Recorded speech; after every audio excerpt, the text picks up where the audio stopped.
Let's begin. Hello and welcome to Pods Above Replacement, part of the Padres Hot Tub Podcast Network. My name is Raphie Cantor. I am the producer of Padres Hot Tub, and joining me from the Mile High City, he's got strong arms and a high upside. It's John Precoda. Hello there, Raphie. You can call me Corey Lubke, because if I ever get things together, I'm gonna be a star. You're gonna be an absolute dynamo.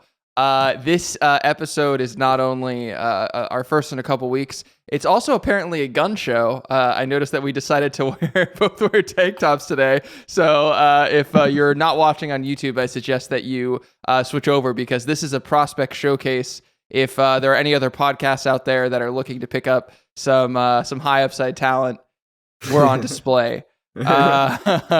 So anyway, it's good to see you, John. It's been a couple weeks. How you been? I've been doing pretty well. How are you doing? I'm good. We're recording this on Saturday morning after the Padres dropped a series opener to the Los Angeles Dodgers. But that's for another podcast, but we'll talk off mic about that game. But there was a lot of good talking points from that. But no, today, that's not what we're here to talk about. We're here to talk about what happened 5 days ago at this point, on the 2023 trade deadline, in which the Padres made three, adding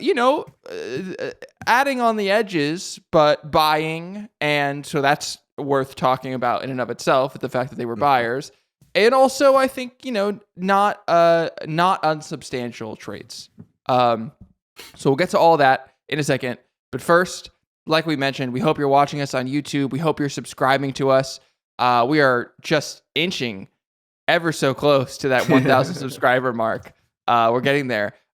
So also, I'm going to add, we have qualified on YouTube to get like super thanks and the stuff where people can do supers and stuff like that. I don't know. I'm not super into streaming. I don't know. I'm not super into streaming culture, but which is bizarre that we're both so fucking nerdy and like neither of us are like, whatever. Supers, sure. But if you're watching and you want to support the show, just scroll down and you'll see some more info on that. Of course, the number one way you can support the Padres Hot Tub Podcast Network is by becoming a patron.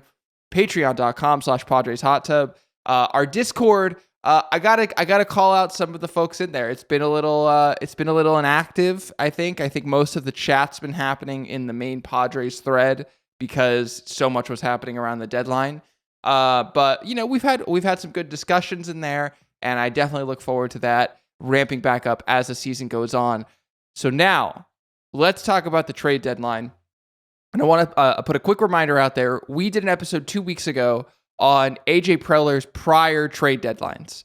Everything from when he got here, I guess of 2015 would have been his first deadline, and up until last year. And I bring that up not only because you should be watching all of our episodes, but also because there are some really important axioms and just topics that we discuss in there that are going to come up in today's episode. So not only do I think it's like a good primer for what's going to happen today, but I think that there are some things that we're going to talk about that we explained 2 weeks ago. So I think it would be helpful to talk about that. So with that in mind, John, I wonder if we could just start talking broadly about this deadline, kind of your overall thoughts on the approach, and then we can get into talking about the specific trades.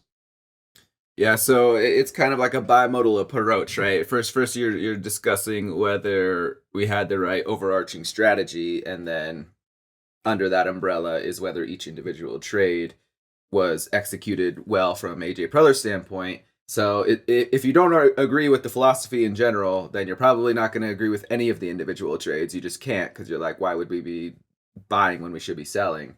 However, we'll try to do both. So if you believe that we should have been selling, that does not change our evaluations of the individual trades, but it can change like our overall perspective on the deadline overall. So I would say that the classification that we probably fell into is small buyers, like roster periphery buyers. And so, should we have been sellers? We'll get to that later, but I think that the argument for me is probably a little bit more towards yes, which probably gives me a little bit more of a negative thought process towards each individual trade, but I'll try not to let that bias me too much. Yeah, I mean, I think there's the unanswerable question of what were the offers that the Padres got for Blake Snell and Josh Hader. And we're never going to know that. You know, the reporting that was coming out, which, as a reminder for people who aren't familiar with the Padres front office, the front office itself does not leak. Like, it notoriously over the last few years, the Padres front office is very, very tight-lipped. And any reporting that you have coming out about what the Padres are engaged in are typically either coming from rival executives or more likely agents, especially if it's John Heyman. It was probably copy and pasted from a Scott Boras email or text message that was sent over. So all that we have heard about the Padres during the trade deadline is that their asking prices for Snell and Hader were exorbitantly high. That there were prices that teams were simply not willing to pay for a couple of rentals. And, we won't know for sure. My thought process when I heard that was on Saturday or Sunday when we still had a couple of days left in the deadline was that's good. It should be high. They are theoretically controlling the market. When we got closer to Monday and Tuesday and there was no kind of word on any of that. And of course we swept the Rangers. And so that obviously was as I said on Padres Hot Tub, the most annoying outcome because after losing a series to the Pirates at home that was eminently winnable, and then going and sweeping, it's like you gave everyone just enough fuel in the fire. And what I suspect happened, honestly, was that AJ Preller set incredibly high prices so that he wouldn't have to sell his guys, and then he could come back and say, "Oh, I asked, and no one was willing to give me what they were worth, so." We had to make these marginal upgrades, and this was the right thing to do. We're going to hear about it in like 2 years. We're going to be like, oh, there was another Michael Fulmer. Yeah, that story came out. There's going to be this is an aside, but I feel like Dennis Lin is going to write a book at some point. I hope he does. I hope that one of the beat reporters writes a book about like AJ Preller and like the very enigmatic general manager of the Padres. So all that's to say, in terms of how I feel generally about the deadline, I think there was some missed opportunity cost. I'm not as, I think, bearish. I'm not as down on the trades. I think that like for what they did, they were good trades. But at the same time, you're again weighing that against that opportunity cost of what were we giving up by not selling. And that's, I think, it's an unanswerable question I really want the answer to. I don't think that we were going to get Heston Kierstad, for instance, at this point. The Orioles seem like they are like the uber prospect hugging people that like even Effectively Wild this past week kind of criticized them a little bit, which they're not really want to do when talking about, farm systems and stuff like that. But essentially saying, like, hey, you don't want to hug your prospects too hard, hoping on upside. So that was noteworthy for me. Aside from them, we saw Aaron Civale getting traded to the Rays for Kyle Manzardo, who was another potential name that was coming up, at least certainly on my end of like Snell for Manzardo 1-for-1. I would be intrigued by that. But Civale is a player who has 2.5 years of control. And Snell obviously doesn't. So that gave me a sense of, okay, they maybe weren't going to get what we were hoping for on the selling side. So it's a mixed bag. It's a mixed bag. But let's go into the specifics, and then we can talk once we have all the information generally about the trade deadline. So the first trade, which came across the wire on I think around 9:30 a.m. Pacific time on trade deadline day, was that the Padres were trading for G-Man Choi and Rich Hill, Father Time, Dick Mountain himself. And in return, they traded to the Pirates Jackson Wolf, our spot starter of the month, Estuar Suero, a name that apparently a lot of people on Twitter knew a lot about prior to August 1st. A lot big Suero heads on Twitter all of a sudden. And of course, Alfonso Rivas, La Jolla Country Day's finest. So I'm going to throw on screen really quickly, and we can talk about the players next. We talked about Present War in the last episode. Really, really quick, go back and listen for a bit more better explanation. But Present War is essentially like war now is more valuable than war in the future. And essentially, you pay more for war now than you would in the future because A, there's uncertainty baked into the future war, and B, you're not getting it now. And if you're, especially at the deadline, like you are paying a premium for war because you need it now versus in the off season when you can maybe have a little bit more of a balanced approach. So in this trade, the Padres received and for Choi and Hill, these are the Zips rest of season projections. So this is just what we're going to assume that they are going to produce in the rest of the season, according to Zips, which is personally my favorite projection system. And it's our fucking show, so we're doing it this way. So G-Man Choi is currently projected to put up 0.2 F4 in the remainder of the 2023 season. And Rich Hill is projected to put up 0.4 F4. So the Padres traded for 0.6 F4. And Jackson Wolf, Estuar Suero, and Alfonso Rivas collectively, they're worth 0.5 present war. Suero, as a 40-plus position player, is worth 0.4, and Jackson Wolf is worth 0.1 as a 40-rated pitching prospect. If you want to know why that is, go back and listen to the last episode. So on its face, it's about even from a present war standpoint. It doesn't surprise me because there's so little being traded, just in terms of, assets, present day assets versus future assets. But do you want to take us through kind of who we got and start talking about what we gave away? Yeah. So when you're breaking this down, first of all, when you were talking about the future value prospects in the episode before, Estuar Suero kept coming up in my name just because he was a 40-plus prospect who I knew nothing about. So I was like, oh, we should get rid of this guy because he's valuable, but like I don't even know who he is. Which does say that he's probably a lottery ticket, that kind of tall infielder kind of guy that the Pirates have had some success with. The thing about this is that, like, in your present war breakdown, it's G-Man Choi as 0.2 present war value and Rich Hill is 0.4. I don't know about you, but to me, the want, at least, was more on the G-Man Choi side rather than the Rich Hill side. I do wonder what was the cost of getting Rich Hill in this trade, and would it have just been Jackson Wolf straight across for G-Man Choi if we weren't getting Rich Hill? Because I personally am not super excited about Rich Hill on the Padres.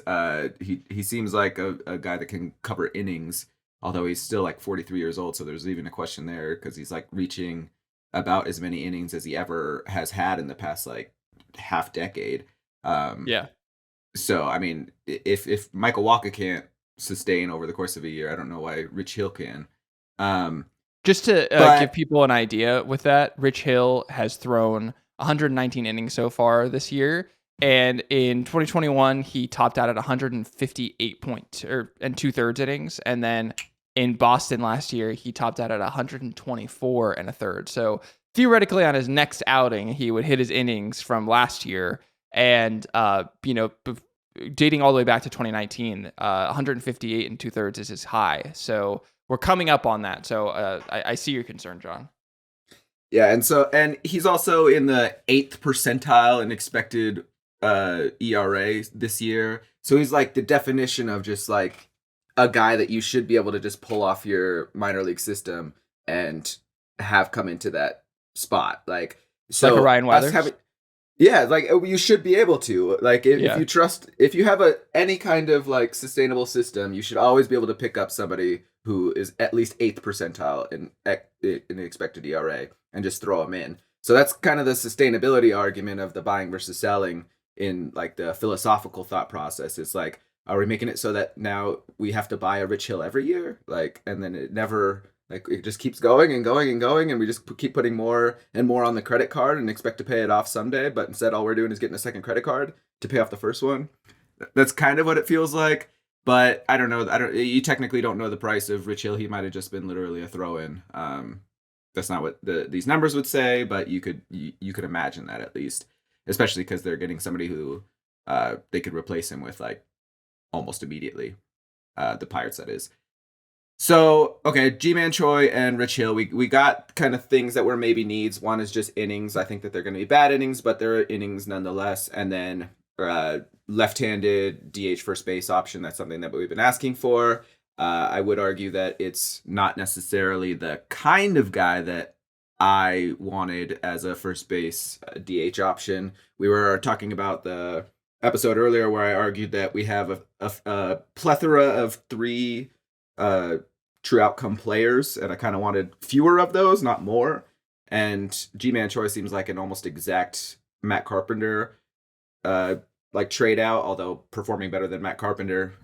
But like he'll hit the ball hard, he gets a lot of barrels, he'll strike out a lot, and then he'll walk a lot. So it's still not a guy that's putting the ball in play. If there's runners on base, you know, you're hoping for the 3-run shot rather than a nice single that'll drive in a run. Yeah, so I wanted to read just what was written about Estuar Suero and Jackson Wolf to talk about those players, but just going really quickly off of what you were saying for G-Man Choi, I found it interesting that, you know, we found that the Carpent Cruz thing did not work this year pretty quickly. They had a hot April, yeah. And we all were kind of shitting our pants and being like, oh my God, this is so great. And then we quickly realized the fault in our stars by saying that having two guys taking up one DH spot on the roster was not really effective roster construction. Also, their combined age was like 80 years old. So that is not an exaggeration, not Yeah, chill. not. And now it feels like we're kind of running it back a little bit. We'll get to there in a second. I'd say the only difference between, and this is an important difference. This is a very important difference. The difference between Carpent Cruz and Choiper, I don't know. Kuchoi, I don't know. We'll figure it out. Kupoy is pretty good. Is that they can actually play first base, and G-Man Choi, from an eye test perspective at least, plays a pretty good first base. We've seen him at least in the past. So having that optionality certainly helps. So Bomel did just say recently, like yesterday, that it is, as of right now, a straight platoon at DH. We'll see if that holds up, but hopefully that's not what it is. It's just a straight platoon, and then they don't shuffle into the field at all. Okay, well, that's dumb. I'm just going to go on the record and say that that's dumb, and I don't agree with that. But we'll see how that plays out going forward. Okay, we have a patron who is also a member of madfriars.com, a contributor to madfriars.com. He goes by Mad Friar Ben in our Discord, so for the sake of that, I'll refer to him as Mad Friar Ben. But he put together these wonderful write-ups on some of the guys that we traded away, and some of the kind of like more low-key guys. And so he said this about Suero, which I really appreciated, and I'm now quoting him. Suero is tall, lengthy, and when you see him in drills, looks like he will be the next Tatis. Plus power, plus speed. The problem is his hit tool is a big question mark. He's currently striking out a lot and hitting .216 in Peoria. This is the type of players clubs take a flyer on, as there's a 5% chance he becomes something special and a 75% chance he doesn't make it to Double-A. So I think that that's like a good framing about, again, this is like a 17-year-old kid who is, he's older than Ethan Salas, but he's really fucking young. And he could be, there's that small percentage outcome, just like there was for Tatis, by the way, like that there's just like the small percentage outcome that he really turns into something. And there's a much greater, percentage chance that he doesn't make it to Double-A. So, that part of the trade doesn't bother me. I think the Jackson Wolf of it all, I didn't think the Jackson Wolf had a really super bright future as anything more than like a swingman. I think he's like a 5 starter maybe. And Eric Longenhagen at Fangraphs had this little write-up on him, and I'm not gonna read the whole thing, but it started and said, quote, when Wolf was drafted, the question was, will this guy's funk allow his stuff to play even though he's only sitting 88? The answer so far has been a resounding yes, as Wolf has carved at AA San Antonio this year. Wolf is a 6'7" sidearm starter with uncommon athleticism. His graceful delivery and flexibility, His graceful delivery is very consistent and loose for such a tall athlete. At the very least, Wolf is going to be an effective reliever because his arm slot is an absolute nightmare for opposing lefties, and he executes his slider regularly. So the thing about Wolf is that the Padres are low on quad A arms. And, if you're not going to trust Jay Groom, Reese Kinnear is dead. Ryan Weathers we'll get to in a second, but is no longer an option. Groom disappeared. Yeah. So, we have Matt Waldron, who's come up and made a spot start and was fine. And we had Jackson Wolf come up and make a spot start, and he was also fine. And now that option is gone. And now Joe Musgrove's shoulder is somewhere in low orbit. So this is the part of the trade that I think rings the alarm bell for me, because you now need Rich Hill to be the best version of himself, which is still a 43-year-old pitcher. And if you don't have that, then you're going to go to Jay Groom anyway. Which, though, you did this trade to avoid in the first place. So that's the part of this where I don't know, and it's also, by the way, it's hard for me to be we talked about in the last episode about the Clevenger trade. You didn't know that guy's elbow was going to explode 3 starts into his Padres career that is unfortunate. You do know that Joe Musgrove's shoulder's kind of fucked up at this point when you make this trade, because he then skipped his start the next day. You know what I mean? So at this point that Joe Musgrove is, you're hoping on a miracle, essentially, which how often do we find that AJ Preller in the front office doing that? So, they get Sean Reynolds back in another trade. We'll talk about that in a second, but that it doesn't really quite plug the same hole, because Wolf is a lefty. Wolf had starting capability. Reynolds does not. So this is the biggest question mark for me, is the Jackson Wolf of it all. Do you want to talk about Alfonso Rivas? I mean, I don't really care. There's a chance that we're talking about him as the only all-star on a terrible Pittsburgh Pirates team, like we did with the A's this year. But I don't think what is he gonna do? He was gonna. We just picked him up for nothing in a minor league deal, and we got rid of him. That's all. Yeah. Yeah. I mean, he hit a home run for the Pirates, right after he got traded. And I saw people in our Discord being like, of course this happened. You know what I mean? And I gotta say, I so don't care. So don't care, because he was never going to get an opportunity to play here. So what's the difference? What's the fucking difference? This guy is a known quantity. He was given up on by 2 different major league organizations before us. So, I wish him the best. I hope he's a massive success in Pittsburgh. I love seeing San Diego guys going and playing and succeeding. La Jolla Country Day. Yeah. Make some money. Be in the MLB for a couple of years. Yeah, Pirates, whatever. Exactly. Okay. Anything else on that trade before we move on? When we're valuing prospects overall, there's obviously one of the huge things that they say when they're evaluating prospects is, can he stick as a starter, because starters are more valuable than relievers. And then once you fall down from that, you go, can he be a multi-inning relief pitcher, more of like a Nick Martinez, how he should be being used this year, before they fall down to a single-inning relief pitcher, and then their value is lower. Even if they're great, their value is just as lower than a multi-inning, which is lower than a starting pitcher. And first of all, we got rid of a lot of guys who are higher up on that hierarchy, who had room to fall.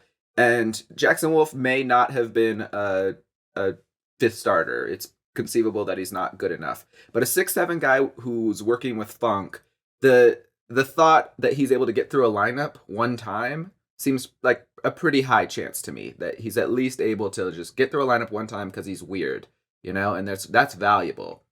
And even worse than that, maybe he ends up being like a fancy version of a loogie. But there's tiers of value in prospects, and he is not at the lowest tier, and so that is something. Yeah.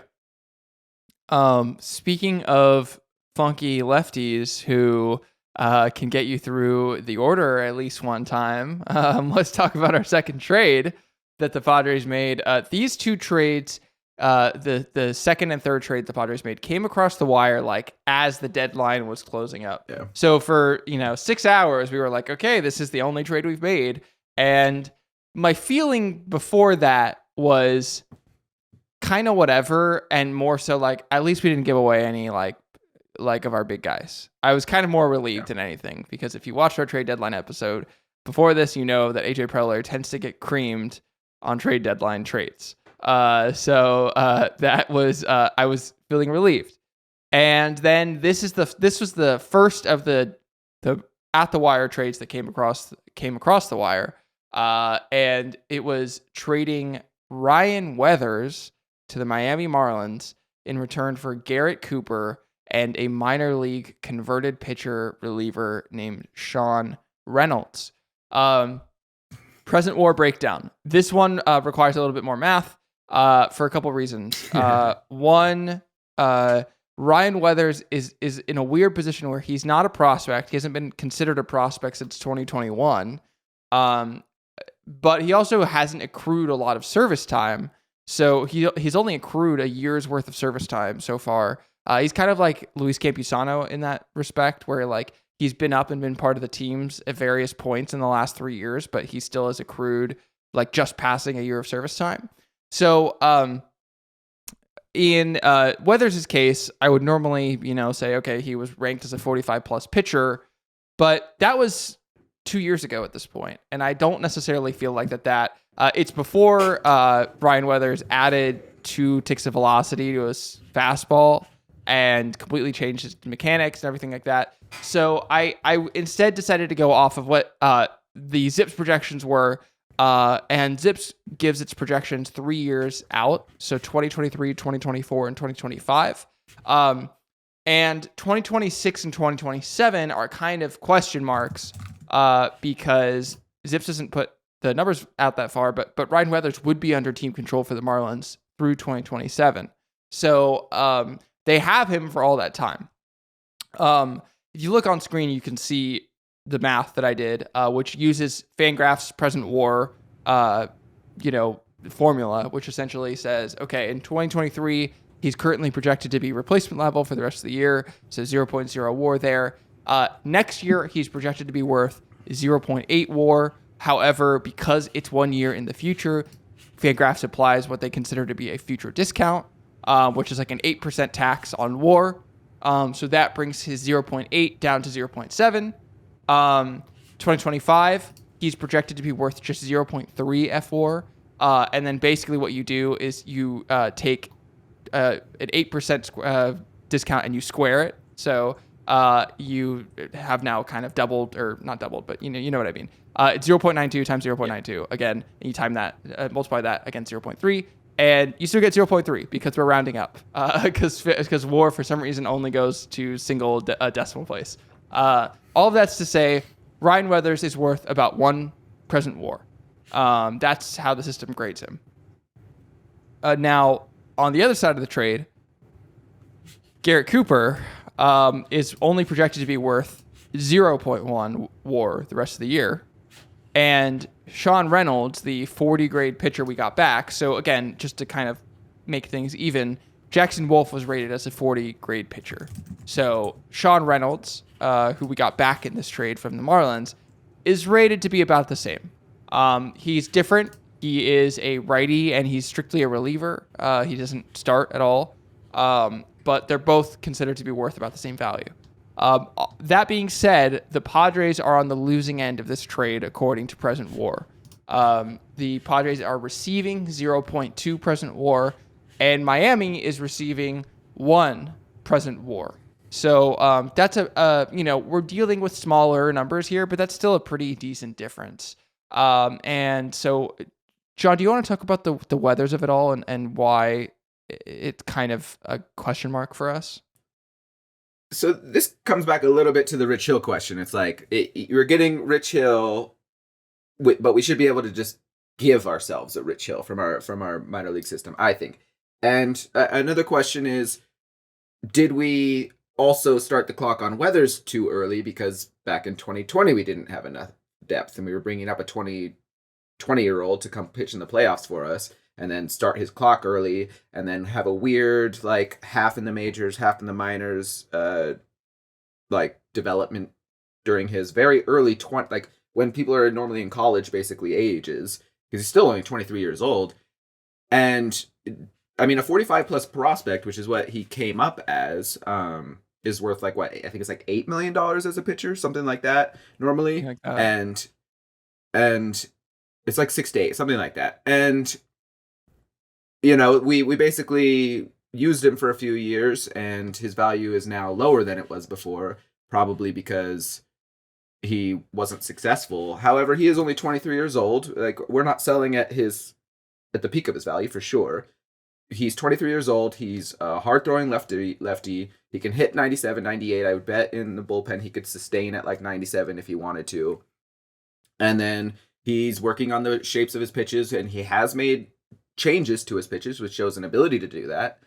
His slider has switched into a sweeper. It seems as though he's looking to get more of a like in the strike zone pitch that won't get smashed, because his fastball gets smashed, especially as the game goes on, because as the velocity drops, the shape of his pitch just isn't enough to overpower a hitter, and then it gets smashed. So there's games you can play, and like I was saying before, there's a starter is more valuable than a multi-inning, which is more valuable than a single inning, and at the very least, he would be almost for sure a major league single inning pitcher. He throwing 97 from a lefty, he would be Ray Kerr or better at least. And then the question is, as a 23-year-old, can he be a major league starting pitcher? And the answer is, in the right system, probably. He could at least be a bulk pitcher. So there's a lot of like, we all probably have seen him fail so many times that it has a bad taste in our mouth, but it doesn't mean that he's without value. Yeah. Again, this is something we were talking about off mic, but like lefties who throw 97 don't grow on trees. Like those are special, and especially those that are stretched out and can play, can start and everything like that.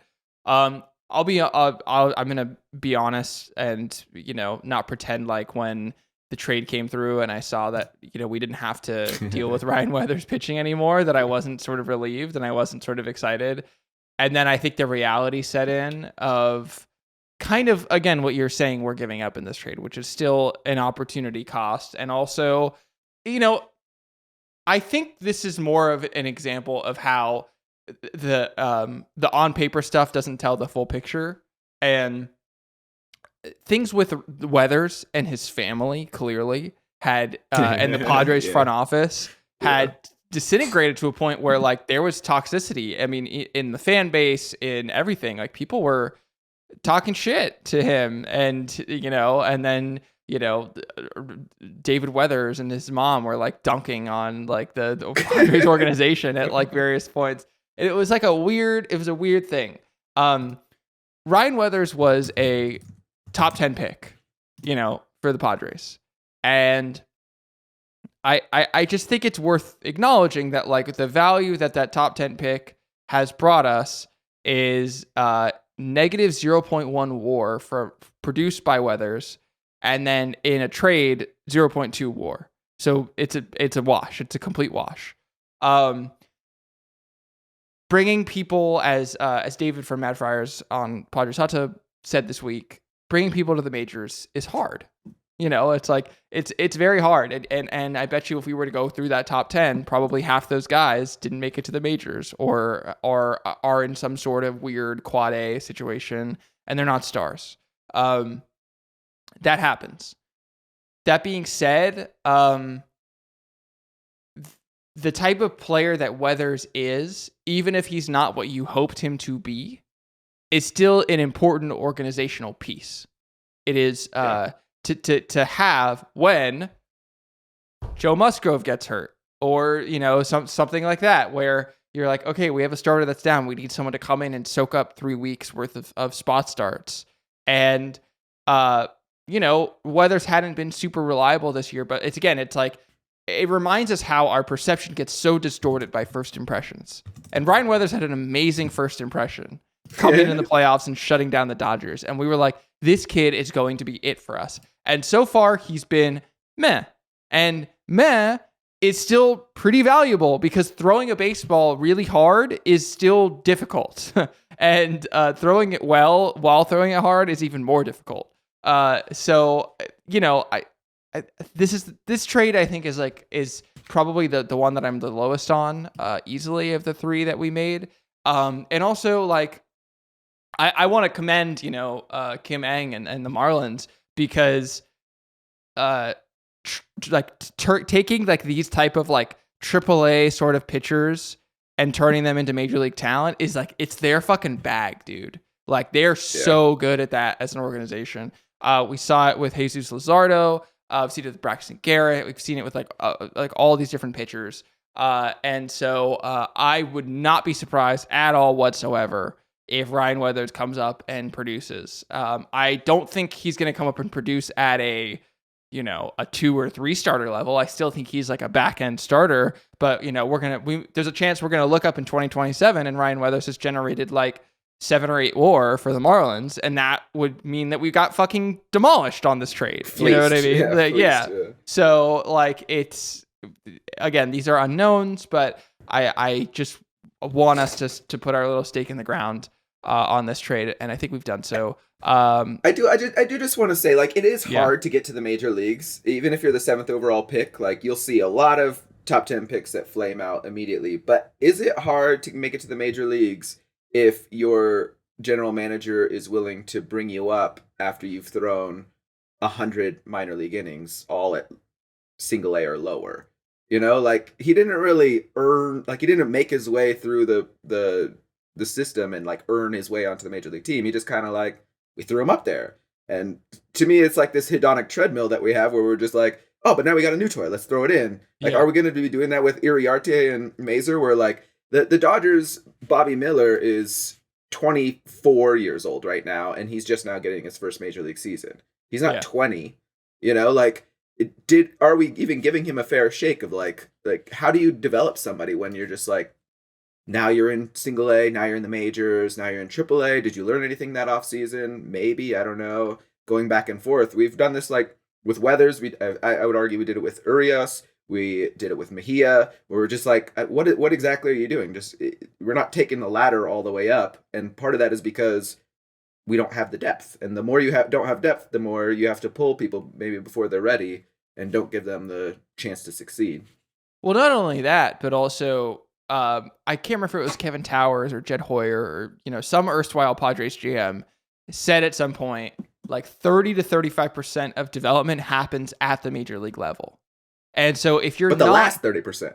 Yeah, exactly. So if you're not giving players the opportunity to have that development, they're never going to become the fully formed products that they're projected to be. So, it's like Ryan Weathers comes up and he's like, throwing at a 6 ERA level. And you're like, well, why is this the case? It's like, well, he gets sent down every time to play on the moon in El Paso and, never gets his bearings. And I'm not saying that I think that the right thing for the organization is we should let Ryan Weathers come up here and eat a bunch of innings while we're trying to be competitive.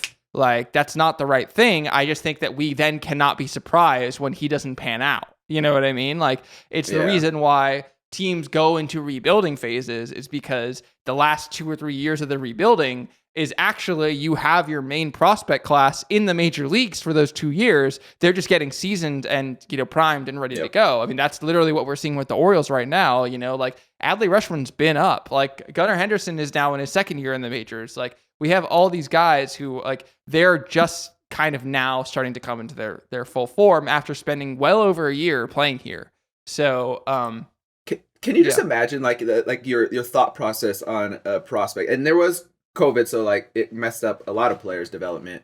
But we drafted him as like I think he was either late in his year 17 or early 18-year-old, and then he's only had 114 innings where he was not at AAA or the majors.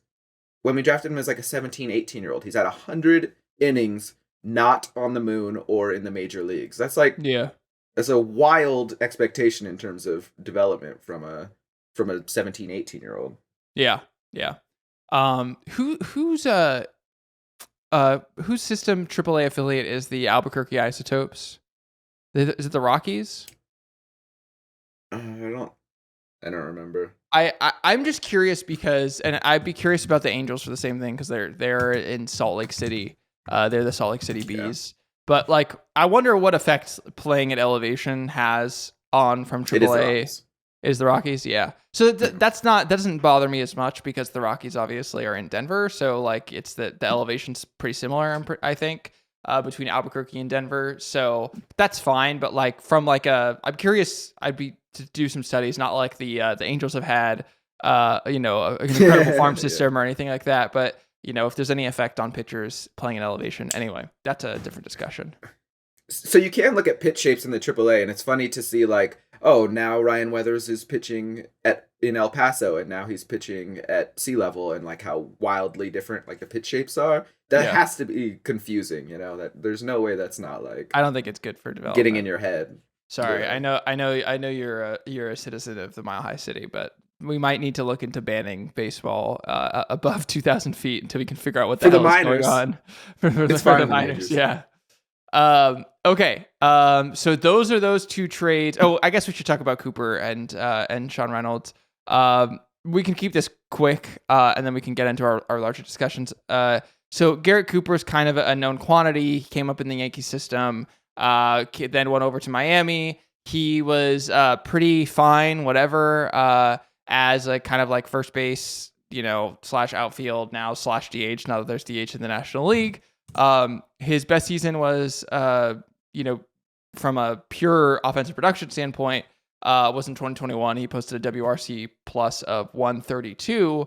But he was not healthy that entire year, so that didn't get to play out.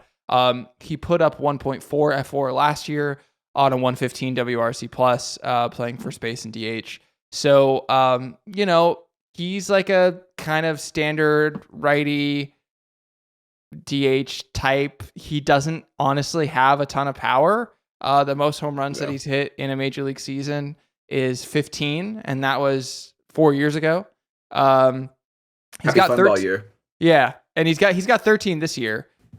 So I guess that means he's only good for 2 more or something while he's in San Diego. But listen, he's interesting for this team also because he doesn't walk a lot. His walk rate's at a kind of career low, 5.2%. He strikes out a ton.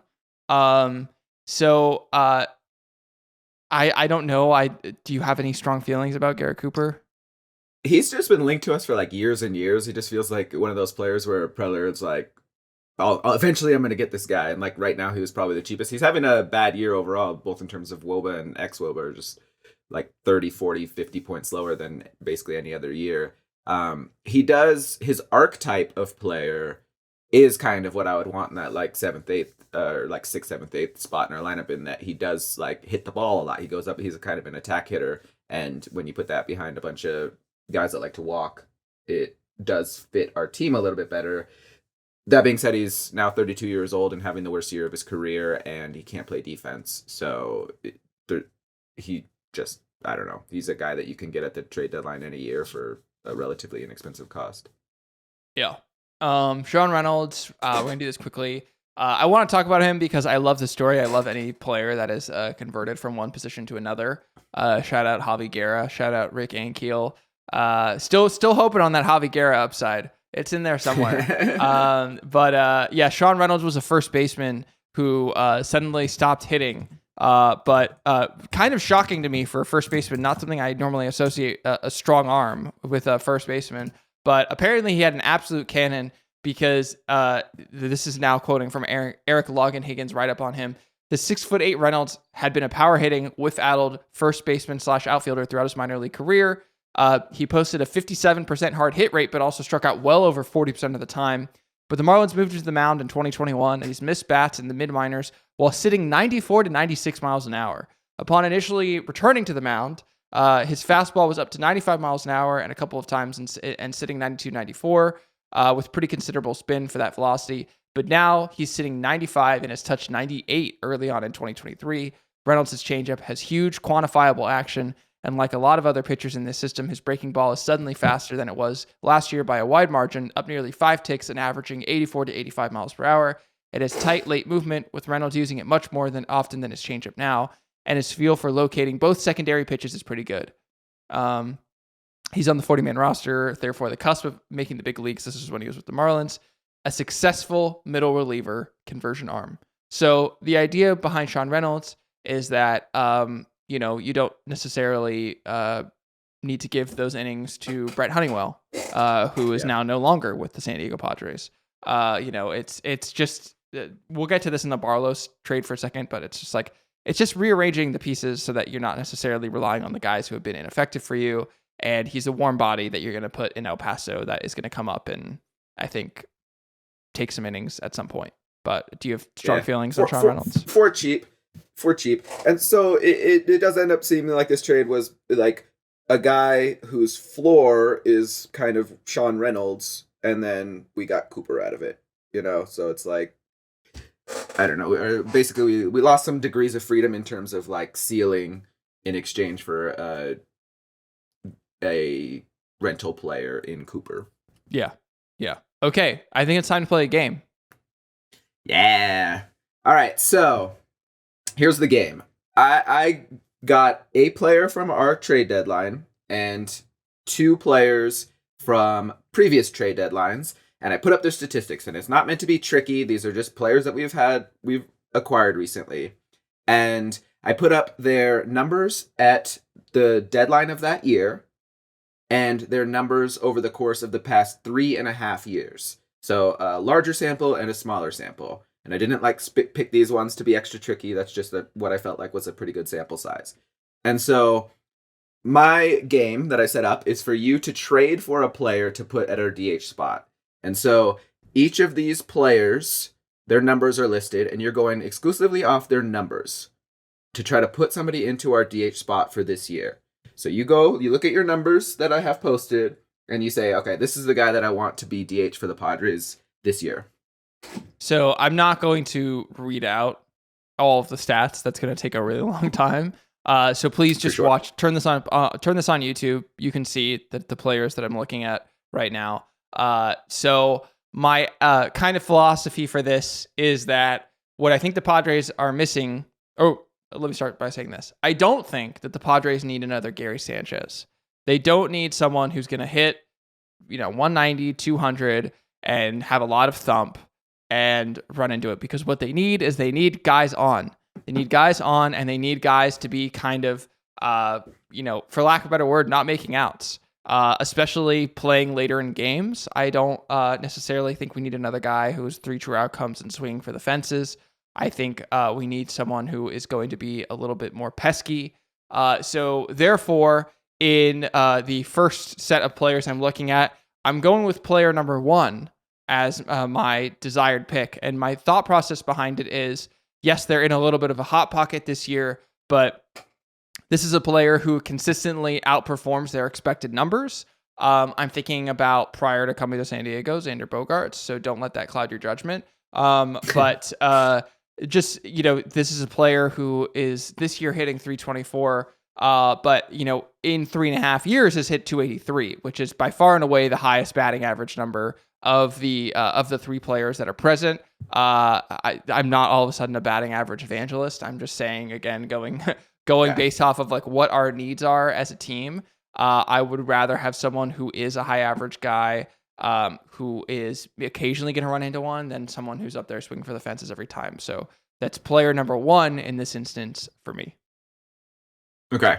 And the reason why these players are all lined up is because it's hard to argue that one player is way worse than the rest, right? They're all correct, relatively similar in terms of their numbers. I could talk myself into any of these.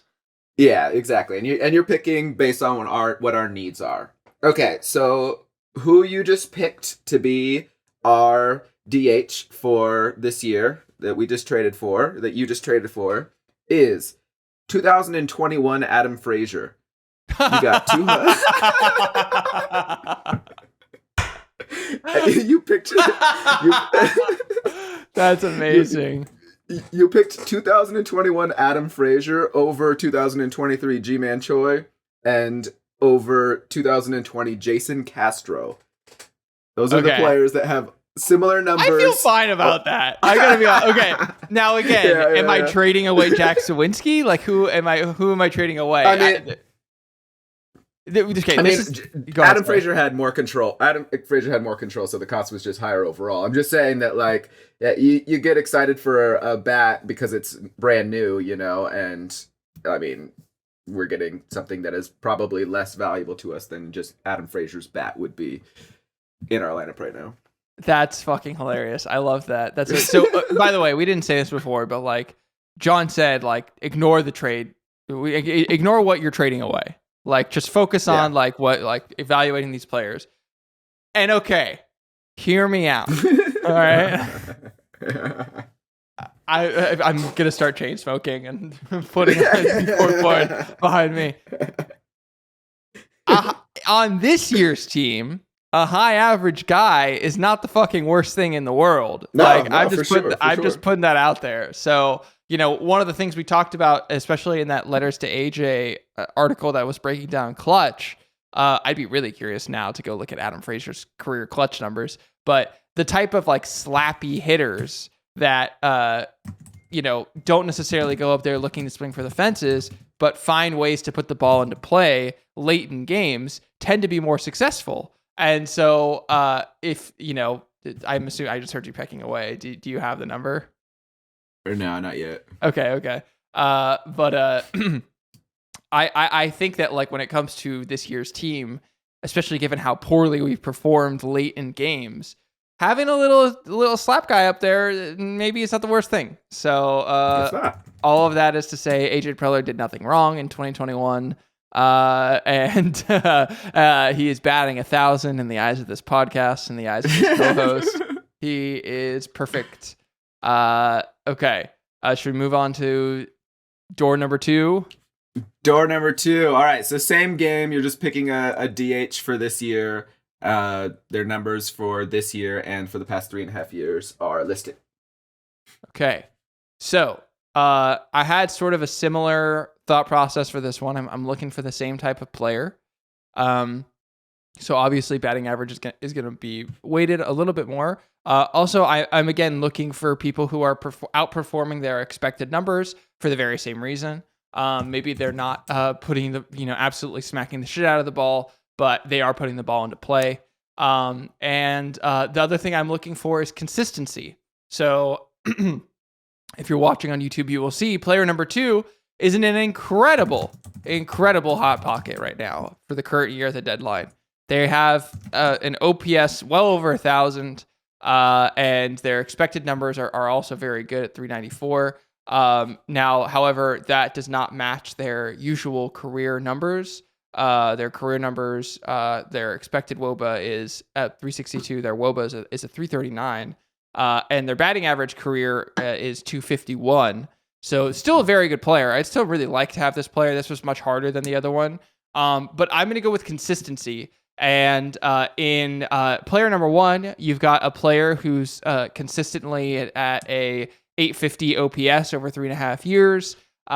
His WOBA and expected WOBA numbers are basically the same. He's at 365 expected WOBA against the 359 career WOBA. And this year, he's also in a bit of a hot pocket.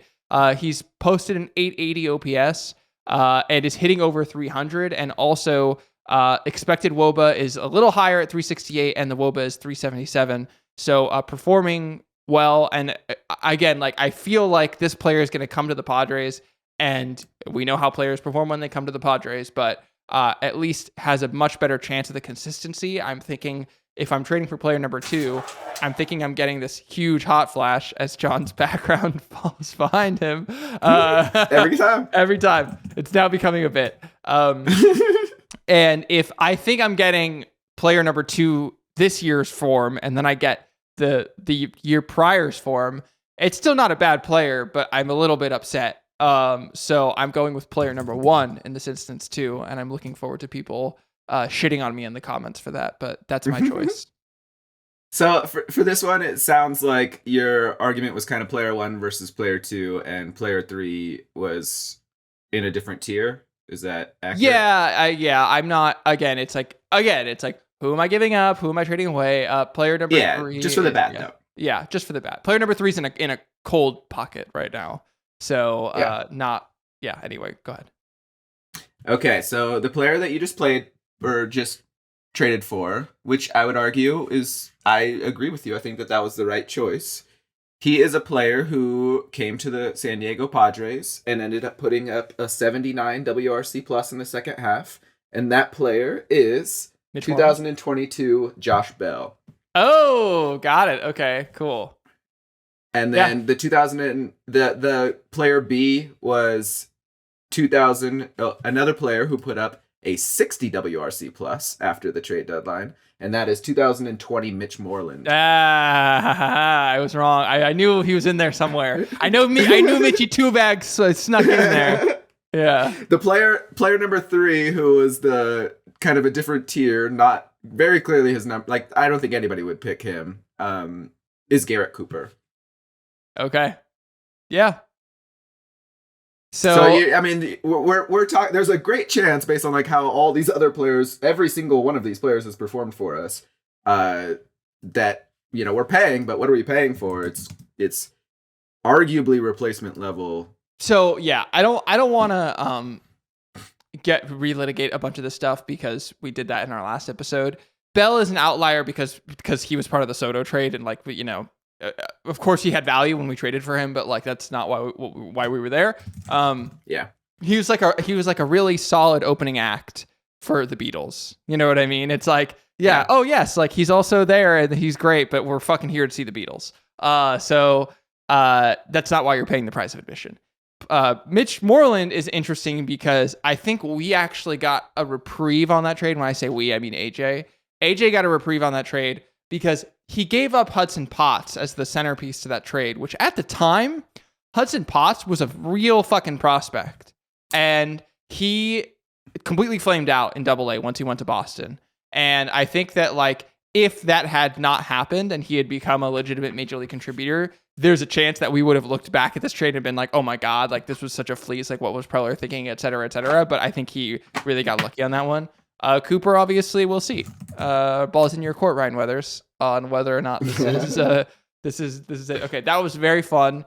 It's so shocking how poorly they all did, because I didn't select for guys that ended up doing poorly. It's just I just selected guys that we traded for, and the best outcome in the second half of these players was 2021 Adam Frazier with his 86 WRC plus. The other ones were Bell at 79.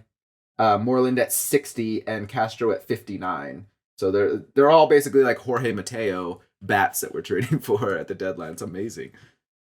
Oh God! Except for this year. This year it's gonna be different. Okay? We're due. This year is different.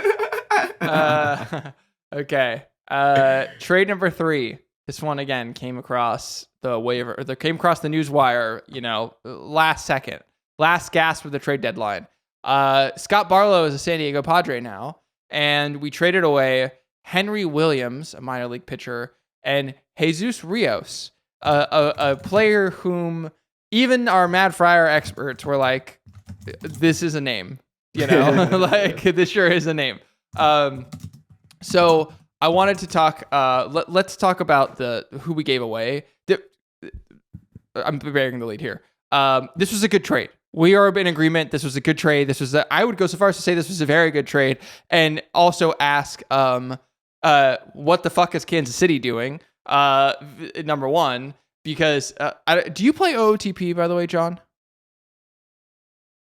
Oh, sorry, you're muted. I do not. Okay.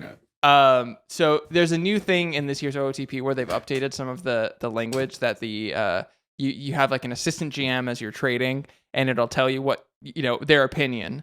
And if it thinks that you're like fleecing the other team on the trade, it'll be like, there's no way they accept this. If they do, they should fire their GM.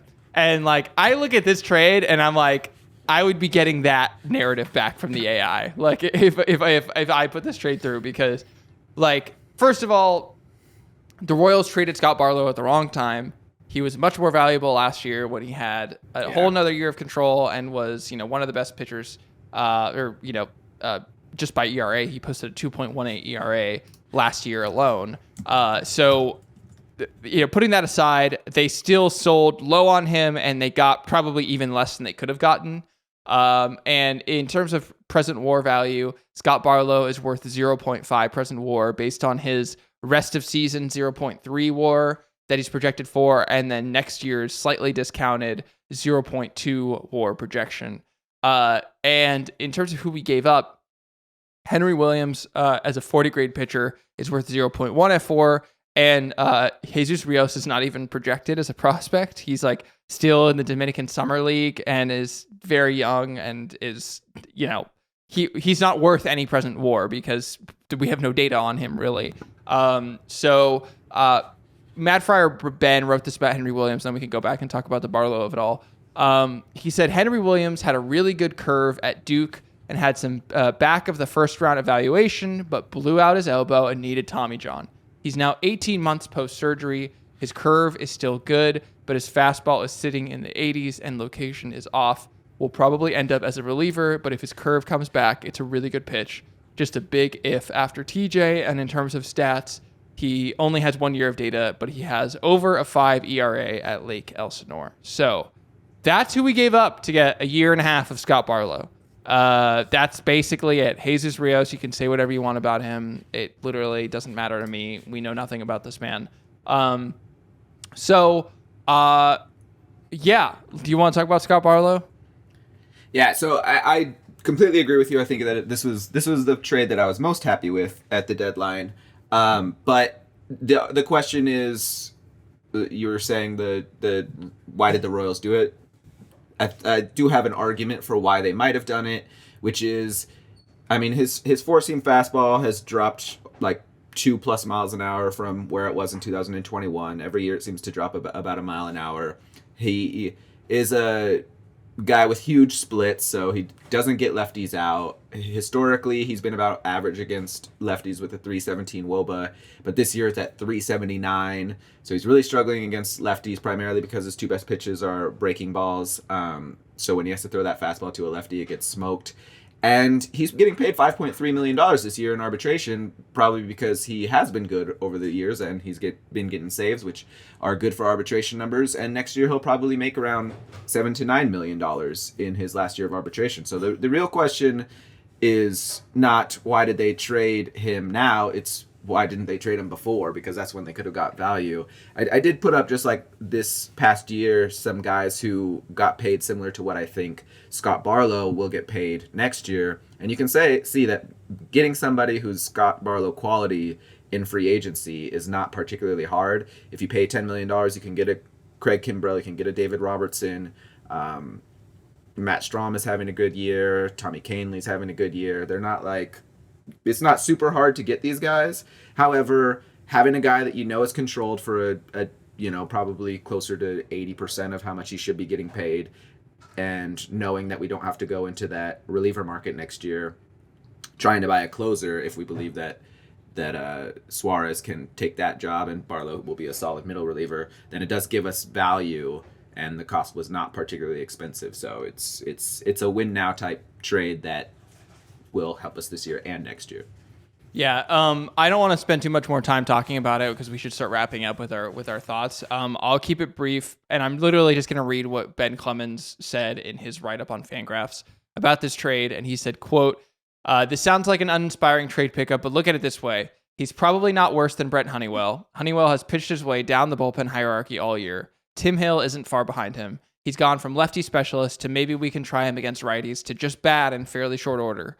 Tom Cosgrove is eating away at Hill's lefty specialist playing time already, which makes Hill's roster spot somewhat superfluous. With two relievers who look DFA worthy, adding Barlow will help the Padres clean out the chaff in addition to hopefully providing some more wheat." So that's what Ben Clemens said, and I'm like, yeah, that's it. bring in the dancing lobsters. Case closed. It's a good trade. I guess if I'm a Royals fan, in Royals cold plunge Discord, they're probably talking themselves into it this way. But I think it was a pretty good trade from Preller. Okay, let's talk about all of this stuff together. John, you have a image in our document that has the Padres' current playoff odds at the time that we are recording this. Do you want to tell me why I'm looking at this? Yeah, I mean, it's basically, this is where we get into the philosophy of the thing. So the question is, we are probably paying a trade deadline tax in order to get these guys, and we got 2 first base DH guys, reliever that we both agreed was a good trade, and then Rich Hill, whatever Rich Hill is. And right now we're up to 40%. At the time, I think we were right around 30%. We got a tiny little 2% bump, I think, after the trades, and then another bump after we won the game that happened the day after. So 40%, somewhere between 30 and 40%, according to Fangraphs, in terms of our chances of making the playoffs. And then a 3.9% chance of winning the World Series, which is arbitrarily high considering our overall playoff odds, because they kind of trust that the quality of the top 15 guys in our roster, the kind of guys that you'll actually play in the playoffs, is high enough to win a lot of games, which I would argue is correct. I think that most people would say it's not the top half of our roster that is of low quality. It's really the second half of the roster and the depth that keeps us from winning quite as much during the regular season as we might hope. And so the philosophical question is, do you make the run at a 30 to 40% chance of making the playoffs? Do you make that run at the playoff or towards the playoffs when you are almost surely costing yourself a little bit of percentage of value next year, both in terms of what you gave away, like Weathers and Wolf especially, that's depth that you would have for next year, which would be valuable, and also your opportunity cost of not selling in the first place, which also will cost us. If you trade Snell, you would at least be adding somebody who is Weathers plus and Wolf plus back. So now you have 4 guys who are, pitchers that could be coming up to the majors. One of them has to be good at most in order for you to have value for next year. And so we are costing ourselves next year. I think it's almost impossible to argue that we're not costing ourselves at least some quality for our roster next year by both buying and not selling this year. And is that worth it overall when you're trying to make a run at it every single year? Which I would assume that's our argument, is that we are trying to win every single year, and this is not just our open window that'll slam shut in 2 years.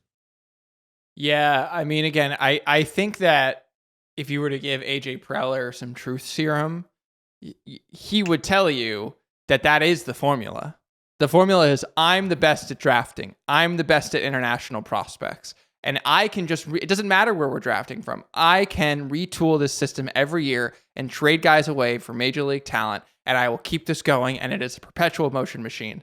I would argue perpetual motion machines don't exist. And therefore, I could say the same thing about this. I think at some point, we're going to need really cheap guys to come up and contribute. And that is the huge reason why I said the thing that pissed off the most people on Padres Hot Tub that I've ever heard, which is that I don't believe that we are in a position to extend Ha-Seong Kim when we have Jackson Merrill coming up in the system to play literally his exact position and get paid 5% of the cost, maybe even less of what Ha-Seong Kim is going to cost in free agency. It's ridiculous. Go ahead. Sorry, I thought you were saying something. It's not even close to 5%. It's going to be way less. I mean, if Ha-Seong Kim is not a $20 million shortstop, at the very least, I would be very, very surprised. Yeah. And that's a bummer. It's a bummer. He's the type of player I'd love to build a statue for and have be an ambassador for the team for many years to come. But again, it's that thing of if he's willing to take a discount, we'll see. One of the things that we talked about at the bottom of our document is what the implications are for from a payroll standpoint. The Padres are now firmly over the second threshold, which, as David from Mad Friars talked about on our Padres Hot Tub show this week, if they were to sign a qualifying offer free agent in this coming offseason, it would cost them $1 million in international bonus pool money, which would theoretically put their shot at Leo DeVries. DeVries? Do you know what it is? In The Witcher, the teacher is DeVries. Okay, so I thought it was DeVries. I'm gonna go with DeVries. Okay, and cool. Tisea DeVries. I don't know if you're a big Witcher fan, but she's pretty much a baller, so I expect DeVries to be a baller too. I haven't gotten there yet. I do need to are you a fan of the show or of the video game or both? The books and the show. I've never played the games. Okay. Well, all of that's to say, I don't know about this, John. I'm feeling it's funny that this is the best I've felt about the team. I think probably since May. About this year's team. I feel like that like this is their best form. And at the same time, like, they're in a pretty deep hole. And they do need to play at a 650 clip to, I think, for at least an extended period of time, to really, shore up their chances. And there are going to be so many games that we're going to look back on this year if we miss the playoffs by a game or 2 games. That it's like, okay, going 0-10 in extra innings doesn't help that. Going 6-18 or whatever it is in 1-run games does not help that. And it's just a question of we've committed to the strategy. Is this going to be the strategy for the entirety of the time that AJ Preller is the GM of the Padres? Because theoretically, we're not in a window that closes now. I think if you were to ask the organization, their standpoint is we're winning every year. We've got Tatis, we've got Soto, we've got Machado, we've got Bogarts. Maybe we're going to extend Soto. Who knows? So my question then is are we going to develop major league players and bring them and have them be part of the system and have them be a major part of our talent pipeline? I brought up the qualifying offer thing because this is something that we texted about, but I think it seriously ups the chances that the Padres try and extend Blake Snell, because they've put in a lot of work to get Leo DeVries, and to the point where they had to ask him to take Padres stuff off of his social media because they were blowing up his spot. And I don't think that the Padres want to risk that because DeVries is considered, outside of Wander Franco and Ethan Salas, he's in that conversation of international prospects.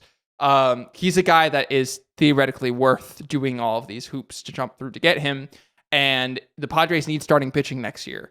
And so the one way that they can avoid having to pay the penalty while still having an impact player is by extending Blake Snell. Now, Blake Snell is a Scott Boras guy, and if that happens, the Padres are probably going to be paying basically market rate to make that happen. So, or more. That Boras is oh, do you want to sign, this other player B who is going to cost you DeVries? Or there's no way it's not oh, this is worth at least $20 more million to you. So where's my extra? The Padres pay a vibe tax on every extension that they sign. I swear to God. Yep. You can look at Machado, you can look at Cronenworth, you can look at anything. Musgrove is really the only extension they've signed where they've gotten anything close to a discount. I think that you can say everything else is the Padres bidding against themselves. So we're getting a little off topic about this deadline, but I think it's worth having these conversations and just kind of continuing to ask these questions as we look ahead past this season, which I think from this trade deadline standpoint, we've committed to the strategy. We've got 40%-ish odds to make the playoffs, and now our lot is kind of cast. And we just kind of have to roll with it. And there are not going to be a lot of ways for us to improve the team. We got to hope that our, that Jay Groom comes up for his spot start in a couple weeks and knocks it out of the park. Because I don't really see how else the Padres are going to weather this storm. So do you have anything else that you want to add, John, before we wrap this up? Just that I'm confused as to when the depth issue gets solved, because buying bench players is so expensive in free agency when you have to, like, we spent, $13 million on our DH spot this year for Cruz and Carpenter, and neither of them gave us anything. And in addition to that $13 million, we also had to trade prospects in order to get 2 more DHs that we'll see. Maybe they'll be first basemen as well, which provides a tiny bit more value, but not a ton more value.